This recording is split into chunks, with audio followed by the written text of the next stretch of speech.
Mr. P's shed today. We're not in the shed. We're actually in the office on the electronics bench. So what we've got is this Stairville DMX controller lighting desk, and it's come in with a intermittent. Basically, the power adapter on the back has broken loose. So we'll endeavour to fix that today. That's an easy fix. Most people can do, really. So rather than make you sit through me taking the screws out the front and back of the unit and taking the screws out the circuit board, we've jumped forward through time a little bit. There's the power board off the back of the unit, and what we've got, here's the power input. Basically, we've just got a cracked joint here on the 0 volts. On the 0 volt side, focus on that. You can just see that this moves around. That's broken.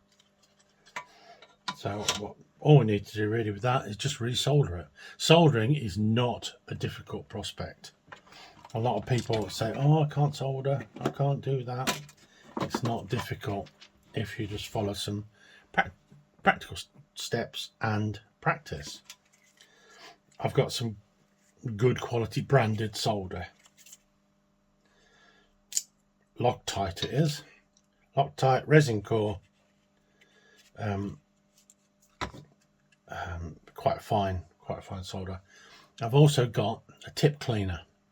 This is basically brass, I presume, in a little tray. I've got a soldering iron. There's nothing special about this. It is a bench soldering iron. It is one that I paid quite a bit of money for, but it's no different to if you bought one of those yellow Antexes. I think they're about 30 quid. All soldering irons are pretty much the same. They heat up to around between 200 and 400 degrees, and basically melt solder. The simplest things are basically keep the tip clean. With my tip cleaner, I just pop it in there, give it a whiz round, that comes out, or I can just wipe it. Basically, that gets rid of anything that's stuck on the end. You can see my tip's nice and shiny, and it'll take solder readily. I'm not waiting around, and then every time it's almost habit forming. Every time you put the iron back in the stand, also with the stand as well, lots of them have sponges, little sponge, which is great. Just wants to be damp, not wet, not swimming in water. Wet it, squeeze it out, and then put it back. And the same thing applies. All you're doing basically is just wiping the crud off the end of the soldering iron. But with a damp sponge, you're actually cooling the tip down more so than wiping it in the brass. I know the brass is going to cool it down, but let's not split hairs. Either method is fine because it gives you a clean tip on the soldering iron. So I'm just going to take the iron now, and then I'm going to put it on to warm up, and then I'm just going to feed in some solder, and I'm just going to leave it for a little while just to flow it out, just to reflow it. I've added a bit more solder, there.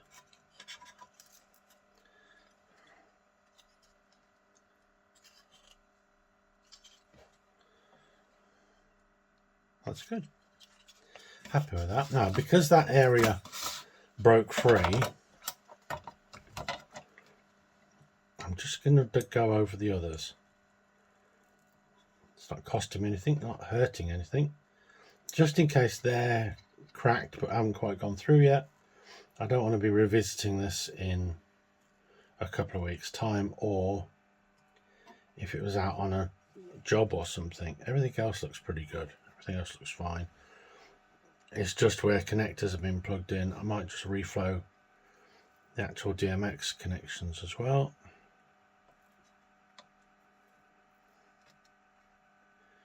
What I'm thinking forward about is that these are the areas that are most likely to have been plugged in.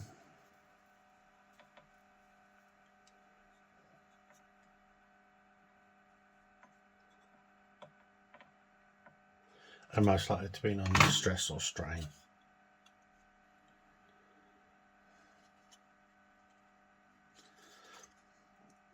So that's now a lot better. Secured.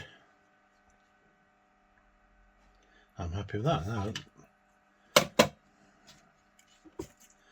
all we need to do with that is magically reassemble it.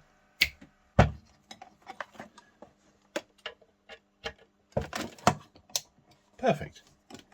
I could just give that a little bit of stress. Yeah, happy with that.